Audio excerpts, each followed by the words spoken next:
श्री शिवाय नमस्तुभयम। हर हर महादेव। दोस्तों, आप सभी लोग जानते हैं कि 2 अगस्त 2024 यानी शुक्रवार को पड़ रही है सावन शिवरात्रि का दिन, जो बहुत ही खास है। और दोस्तों, यह वह सावन शिवरात्रि है जो कि सावन मास की शिवरात्रि शुक्रवार को पड़ रही है। दोस्तों, इसी दिन किया जाने वाला पंडित जी द्वारा बताया गया एक लाल फूल और एक सफेद फूल वाले उपाय आप लोगों को जरूर करना चाहिए, क्योंकि दोस्तों, यह एक ऐसा उपाय है जो कि हर दिन नहीं किया जाता है। यह उपाय केवल श्रावण शिवरात्रि के दिन ही किया जाता है। अगर आप लोगों ने इस उपाय को नहीं किया है या किसी कारण वश नहीं कर पाए हो, तो इस सावन शिवरात्रि के दिन इस उपाय से मत चूकना। दोस्तों, देखिए, यह दिन इतना खास होता है, इतना महत्वपूर्ण होता है। देखा गया है कभी कभी बड़े बड़े पूजा पाठ अनुष्ठान से जो मनोकामना पूर्ण नहीं होती है, वह सावन शिवरात्रि के दिन एक छोटे से उपाय करने से ही आपकी मनोकामना पूर्ण हो जाती है। और बहुत सारे लोगों ने इस उपाय को किया भी है और उनको इस उपाय को करने का फल भी जरूर मिला है। अगर आप लोग भी इस उपाय को इस शिवरात्रि के दिन करना चाहते हैं, तो आप इस उपाय को पहले अच्छे से समझ लेना, सुन लेना, उसके बाद करना। आपको इस उपाय का फल जरूर मिलेगा, आपकी सभी मनोकामनाएं पूरी हो जाएंगी। दोस्तों, हम आपको यहां पर बता दें कि यह जो एक लाल फूल और एक सफेद फूल वाले उपाय है, यह उपाय पंडित जी ने अपनी अभी की सीहोर की कथा में ही बताया है। और इस उपाय को करने से आपके घर में चाहे किसी भी प्रकार की दुख और समस्या क्यों ना चल रही हो, आपको उसका कारण भी नहीं पता है कि भाई यह समस्या किस कारण से चल रही है। उसका कुछ भी कारण हो सकता है, जैसे पितृदोष हो सकता है, काल सर्प दोष हो सकता है, या किसी भी तरह का मंगल दोष भी हो सकता है। और भी बहुत तरह के दोष होते हैं, कुछ भी हो सके। पर आपको इस उपाय को करने के लिए अपने दोष को पता लगाने की भी जरूरत नहीं है। आपके घर में किस कारण से इतनी दुख और परेशानी आ रही है, वह भी आपको पता लगाने की जरूरत नहीं है। बस शुक्रवार सावन शिवरात्रि के दिन इस उपाय को कर लेना, क्योंकि इसी एकमात्र उपाय को करने से आपके पूरे घर परिवार में सुख और शांति हो जाएगी। आपके घर में अच्छे अच्छे काम होने लगेंगे। आपकी जो भी मनोकामना होगी वह भी धीरे धीरे धीरे करके पूर्ण होना शुरू हो जाएंगी। अब हम समझते हैं इस एक लाल फूल और एक सफेद फूल वाले उपाय को आपको करना कैसे है, किसको करना है, किस समय करना है और कैसे करना है। देखो, उपाय बिल्कुल आसान है, बस समझने वाली बात है। ध्यान से समझिए, उसके बाद ही आप लोग जो है इस उपाय को जरूर कीजिएगा। सबसे पहली चीज हम लोग यह समझते हैं कि इस एक लाल फूल और एक सफेद फूल वाले उपाय को इस आने वाली सावन शिवरात्रि के दिन किसको करना है। तो देखिए, इस उपाय को घर के सभी सदस्यों को करने की बिल्कुल भी जरूरत नहीं है। घर में से कोई एक मुख्य बड़ा सदस्य ही इस उपाय को करेगा, तो उस घर परिवार के सभी सदस्यों को इस उपाय को करने का फल मिल जाएगा। पर वह बड़ा सदस्य कौन होगा, कौन व्यक्ति इस उपाय को करेगा, तो यहां पर देखिए, हम आपको बता दें, घर की जो बड़ी माताएं बहनें होंगी, घर की बड़ी माताओं बहनों में से कोई भी एक माता बहन इस उपाय को कर सकती है। अपने पूरे घर परिवार के लिए घर में सभी सदस्यों को इस उपाय को करने की जरूरत नहीं है। मात्र घर की जो बड़ी माताएं बहनें हैं, उनमें से कोई भी एक माता बहन इस वाले उपाय को करेगी, तो उसके घर परिवार के पूरे सदस्यों को इस उपाय का फल मिलेगा। अगर किसी कारणवश माताएं बहनें घर में उपस्थित ना हो या वह इस उपाय को ना कर रही हो, कुछ दिक्कत हो, तो भाई उस जगह पर फिर घर का कोई बड़ा व्यक्ति भी इस उपाय को कर सकता है। माताओं बहनों के कहने का मतलब यह था कि माताएं बहनें घर की लक्ष्मी होती है।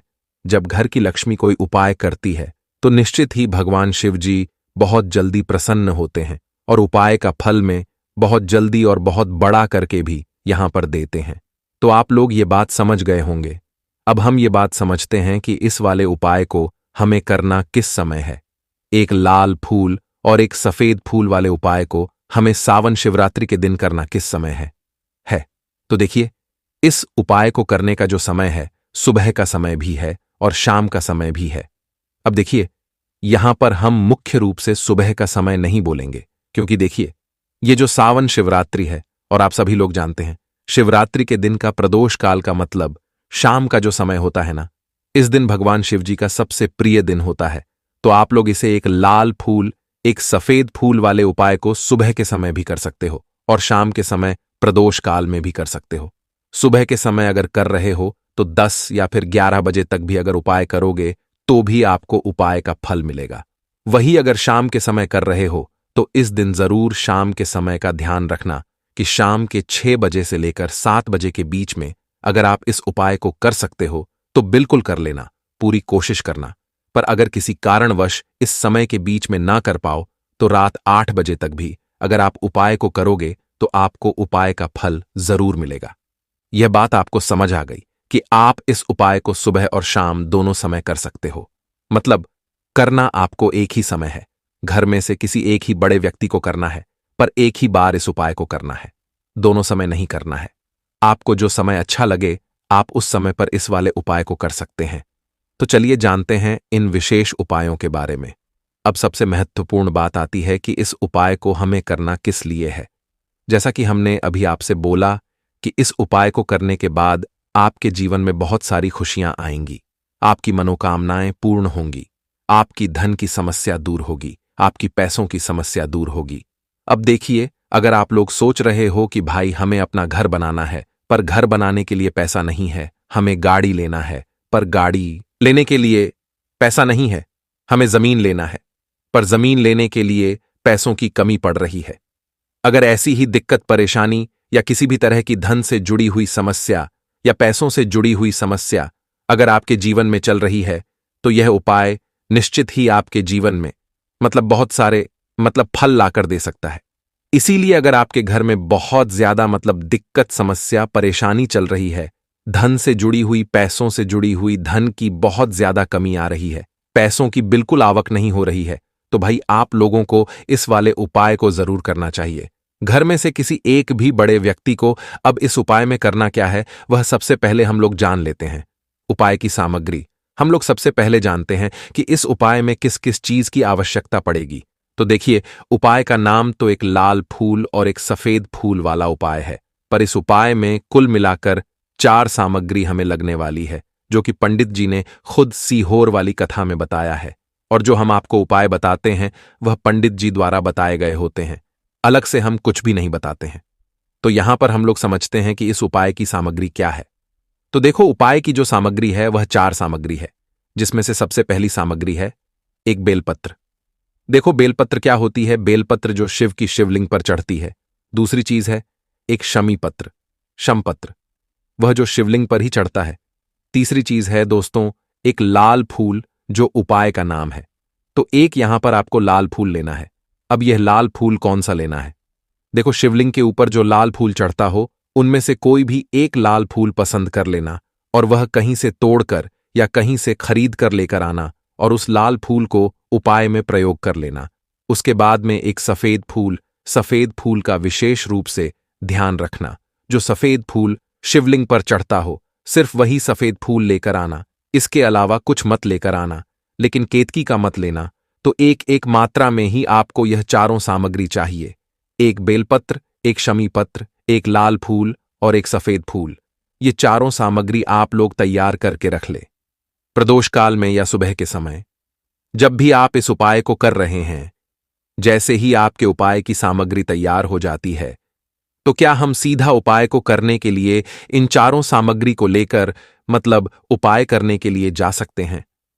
नहीं, तो यहां पर आपको इस बात का ध्यान रखना है कि हम भगवान शिव जी को प्रसन्न करने के लिए तो जा रहे हैं, हम अपनी मनोकामना को पूर्ण करवाने के लिए तो जा रहे हैं, पर हमें यह दर्शा बिल्कुल भी नहीं है कि हम सिर्फ अपने फायदे के लिए भगवान शिव जी के मंदिर में आए हैं। इसलिए हम इस उपाय को करने के साथ साथ में भगवान शिव जी की पूजन अर्चना के लिए कुछ सामग्री भी जरूर लेकर जाएंगे। जैसे कि सुबह के समय अगर आप उपाय को कर रहे हो इस एक लाल फूल और एक सफेद फूल वाले उपाय को, तो भाई सुबह के समय आपको एक लोटा जल लेकर जाना है। जो लोग प्रतिदिन शिव जी के मंदिर जाते हैं, पूजन अर्चना करते हैं, जल चढ़ते हैं, फूल बेलपत्र सब कुछ चढ़ाते हैं, भाई वह अपनी पूजन अर्चना वैसी की वैसी ही करना। बाकी जो सिर्फ उपाय को करने के लिए जा रहा है, जो कुछ भी लेकर नहीं जा रहा है, उसे कम से कम एक लोटा जल अपने घर से जरूर भर कर लेकर जाना, अगर आप उपाय को कर रहे हो, है ना? क्योंकि इस वाले उपाय को आप भगवान शिव जी की पूजन अर्चना करने के बाद ही करना। वहीं अगर बात करें शाम के समय की, अगर कोई व्यक्ति शाम के समय प्रदोष काल में इस वाले उपाय को कर रहा है तो भाई आपको मात्र एक घी का दीपक तैयार करना है। ये बात हम हमेशा बोलते हैं। शाम के समय प्रदोष काल में कोई कर रहे हो ना, तो दीपक का विशेष महत्व होता है अमावस्या के दिन का। प्रदोष काल में जो भी व्यक्ति दीपक जलाता है ना भगवान शिव जी के मंदिर में, भाई उसके जीवन से सारी दुख और परेशानियां भी दूर होती हैं। तो भाई इस दिन दीपक का विशेष रूप से ध्यान रखना आप लोग। अगर आप इस उपाय को शाम के समय प्रदोष काल में कर रहे हो, है ना, ये जो दीपक आप लोग लोगे ये आटे का लोगे। जो आटा आप गूंद दोगे उसके अंदर कुछ भी मत डालना, मात्र साधा आटा लगाकर उसे तैयार कर लेना और एक मीडियम साइज का दीपक तैयार कर लेना। वह दीपक न ज्यादा छोटा हो न ज्यादा बड़ा हो, है ना। उसके बाद में दीपक आपका तैयार हो जाए तो इसके अंदर जो बत्ती रखोगे वो गोल बत्ती रखोगे। देखो, गोल बत्ती भी दो तरह की होगी, एक बाजार की और एक घर वाली। तो कोशिश करना अपने घर में जो रुई रखी हुई है उस रुई से आप लोग एक गोल बत्ती अपने ही हाथों से बनाओ। उपाय का फल अच्छा मिलता है। भगवान शिव जी जल्दी प्रसन्न होते हैं जब हम किसी भी उपाय को अपने हाथों से परिश्रम करके तैयार करते हैं। तो आपको उस दीपक के अंदर एक गोल बत्ती रख देनी है। इसके अंदर जो चीज आप लोग डालोगे वह शुद्ध देसी गाय का घी। इस बात का विशेष रूप से ध्यान रखना, क्योंकि भगवान शिव जी का सबसे प्रिय दिन और प्रिय समय पर हम लोग इस वाले उपाय को कर रहे हैं। तो थोड़ा सा शुद्ध देशी गाय का घी इतना डालना कि वह दीपक कुछ समय तक चल सके। ना बाजार वाला मिलावटी घी डालना, ना भैंस का घी डालना। शुद्ध देसी गाय का घी आपको ढूंढने में थी, मतलब मेहनत लगेगी और महंगा भी मिलेगा, पर गाय के घी से भगवान शिव जी प्रसन्न होते हैं और उसी शुद्ध देशी गाय की घी से घर में बरकत भी बनी रहती है और हमारे घर में सुख शांति भी बनी रहती है। इसलिए इस शुद्ध देशी गाय का घी को अपने घर में हमेशा रखा करो। वह भगवान शिव जी के कार्यों में भी उपयोग में आता है और उपायों में भी हम लोग प्रयोग कर सकते हैं। तो यहां पर आपकी सारी तैयारियां हो चुकी हैं। उपाय को करते समय शुद्धता का विशेष रूप से ध्यान रखिएगा। सुबह कर रहे हो तो भाई सुबह तो आपको स्नान करना ही करना है। बाकी शाम को कर रहे हो तो शाम को मात्र हाथ मुंह धोकर भी आप लोग इस वाले उपाय को कर सकते हो, कोई दिक्कत वाली बात नहीं है। भाई उपाय की पूरी सामग्री तैयार करके और पूजन सामग्री लेकर आपको भगवान शिव जी के मंदिर पहुंचना है, जो आपके घर के पास में हो, जहां पर शिवलिंग विराजित हो, शिवालय हो, वहां पर आप लोगों को पहुंचना है। और जैसे ही आप भगवान शिव जी के मंदिर में पहुंचते हो वहां जाकर ही उपाय शुरू नहीं करना है। पहले आपको भगवान शिव जी की पूजन अर्चना करना है।